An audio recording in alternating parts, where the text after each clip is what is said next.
Após derrota na Sul-Americana, Vasco vive dilema: paciência com Diniz ou cobrança por resultados imediatos. A derrota por 1-0 para o Lanús, na Argentina, pela Copa Sul-Americana, acendeu o alerta em São Januário. O resultado não apenas complicou a vida do Vasco no torneio continental, como também colocou em xeque o início da era Fernando Diniz. Apesar da curta passagem até aqui, o novo comandante já começa a sentir o peso de um time pressionado por vitórias e sem margem para erros. Diniz chegou com o discurso de mudança. Propôs um futebol mais propositivo, de posse de bola, movimentação e intensidade. Contra o Lanús, algumas dessas ideias até apareceram, principalmente na segunda etapa.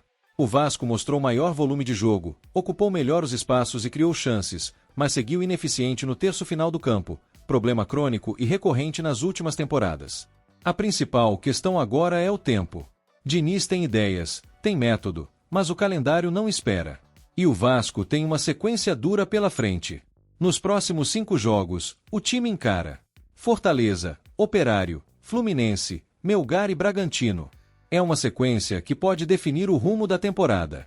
Se vierem os resultados, a confiança retorna e o trabalho de Diniz ganha respaldo. Mas se os tropeços continuarem, a pressão só tende a aumentar. Agora, resta saber se com Fernando Diniz no comando, o final dessa história será diferente. Já viu alguma melhora aí, alguma evolução? Melhora não, evolução. Talvez a melhora na alergia aí. Sim. Você já viu, Pedrosa? Eu vou dar um exemplo aqui, Fernanda, ou até pegando o gancho do jogo do Botafogo, sobre o Cuiabano ontem, que a gente acabou não falando, e ele nem fez a melhor partida dele com a camisa do Botafogo, mas a forma como ele se porta em campo. O Cuiabano, ele corre, ele é lúcido, ele tem uma linguagem corporal que faz o time do Botafogo também acompanhar isso. Assim como o Gregory tem, assim como o Jair teve ontem, entre outros jogadores. Então, hoje no futebol, meu amigo, a linguagem corporal, a forma como você se porta diante do seu adversário é extremamente importante. E quando o Fernando Diniz chegou, eu falei aqui, talvez vai ser o maior desafio da carreira dele, porque ele precisa fazer o Vasco novamente ter linguagem corporal de um time que quer vencer dentro de campo.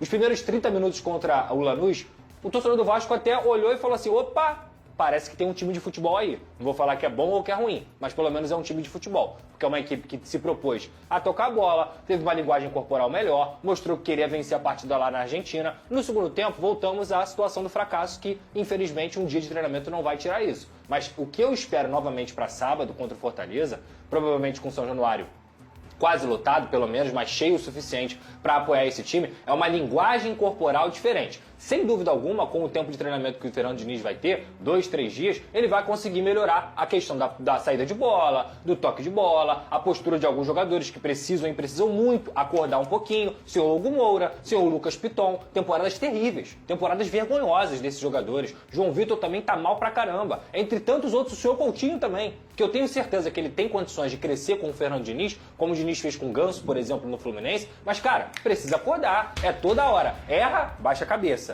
Erra, baixa a cabeça. Isso é o reflexo do time do Vasco hoje. O único que eu vejo que se importa mesmo é o Verratti. O Verratti é o único que ele pode não ser o melhor com a bola no pé, mas ele se dedica, ele corre, ele briga, ele dá esporro. Então, assim, e o Paulo Henrique também, que é um jogador que faz isso. Mas, cara, o que eu mais prezo nesse momento é o ganho de confiança dessa equipe e uma postura diferente. Porque, infelizmente, eu vou falar aqui mais uma vez, esse grupo de jogadores do Vasco tem fedido a fracasso. E a gente precisa ver uma postura diferente, porque o Vasco não só vai enfrentar o Fortaleza em São Januário, como os próximos 4 jogos são no Rio de Janeiro. Quer um momento melhor para você ter essa virada de chave? Não existe. Então, assim, é a hora deles responderem à torcida. E eu digo isso responsabilizando o grupo de jogadores. Não dá para vocês vestirem a camisa do Vasco e terem a postura que vocês têm. Amiga, eu vou falar com você que eu já passei por isso. Deixa eu só fazer o último aqui. Menção honrosa ao Tietê, tá? Jogou muito na Argentina. Jogou muito, se dedicou, correu. Mesmo com o negócio de briga e tudo mais que o pessoal fala, teve nada disso. Ele foi o melhor jogador do Vasco em campo. E escolhido como titular. Isso já é esperado. Sabe por quê? Ele trabalhou com o Fernando Diniz. Ele é um sabe. cara que, querendo ou não, existe, digamos assim, o entendimento do que é o Fernando Diniz como treinador. Então isso aí jogou muito. Pra mim era óbvio que isso ia acontecer. E a gente tá falando de 2 profissionais, né? O Diniz e o Tietê. Exato. Se em algum momento teve uma desavença, eu acho que vai ser interessante essa passagem, esse reencontro dos dois, para as pessoas pararem de falar disso, e né? são 2 profissionais também. Exato, e para as pessoas pararem de lembrar disso, e se né? Tem uma fazer coisa uma que nova o Fernando página. Diniz evoluiu como treinador, eu acho que é o relacionamento. de uns tempos pra cá. Por exemplo, quando ele começou lá no São Paulo, quando teve problema com o Tietchan, ficou nítido que ele não sabia se relacionar com o jogador. Atualmente, eu vejo o Fernando Diniz totalmente Mas ao às vezes contrário. ele dá uma a skin dele, treinador, pega muito ele. Aquele jogo com o Luciano no ano passado contra o São Paulo, que ele faz... Tomar cartão amarelo. É isso. Só uma. O Diniz, me escuta aqui de novo aqui. Por favor, Diniz, vem cá, Me vai escuta aqui nele. rapidinho. Vai. O Hugo Moura não é o André. O Hugo Moura não é o André. É só isso que eu tenho pra falar. Só isso. E aí, torcedor, qual a sua opinião?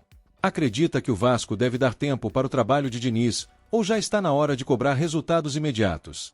Deixe sua opinião nos comentários e aproveita para se inscrever no canal para ficar por dentro de tudo que rola no Gigante da Colina.